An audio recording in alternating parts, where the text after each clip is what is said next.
நாம் வாழும் சமூகத்தின் ஒரு அங்கமே குழந்தைகள். இன்றைய குழந்தைகளே நாளைய சமூகத்தை சிறப்பாக மாற்றும் ஒரு கருவி.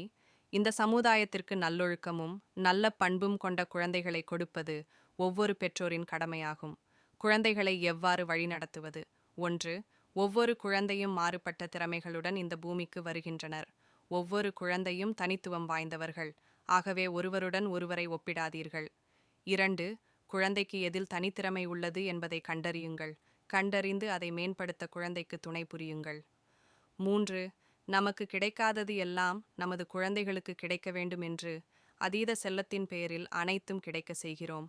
ஆனால் அதிகப்படியான செல்லமே அவர்களை ஆபத்திற்கு இட்டு செல்கிறது. தனது பெற்றோர்கள் படும் கஷ்டங்கள் அவர்களுக்கு புரியாமலே போய்விடுகிறது. 4. அதிகமாக சுதந்திரமும் ஆபத்தே. அதேபோல் அதீத கட்டுப்பாடும் குழந்தைகளின் மனநிலை பாதிக்கப்படும். எந்த நேரத்தில் சுதந்திரம் கொடுக்க வேண்டும், எப்போது கட்டுப்படுத்த வேண்டும் என்பதனை பெற்றோர் உணர்ந்திருக்க வேண்டும். 5. சிறுவயதிலிருந்து குழந்தைகளை ஆன்மீக வழியில் இட்டு செல்லுங்கள். ஆன்மீகம் என்றால் கடமையெல்லாம் முடித்து தனது கடைசி காலகட்டத்தில் இறைவனை தேடி செல்வது என தவறான புரிதலுடன் சிலர் இருக்கிறார்கள். ஆனால் அது ஒரு தவறான கண்ணோட்டம்.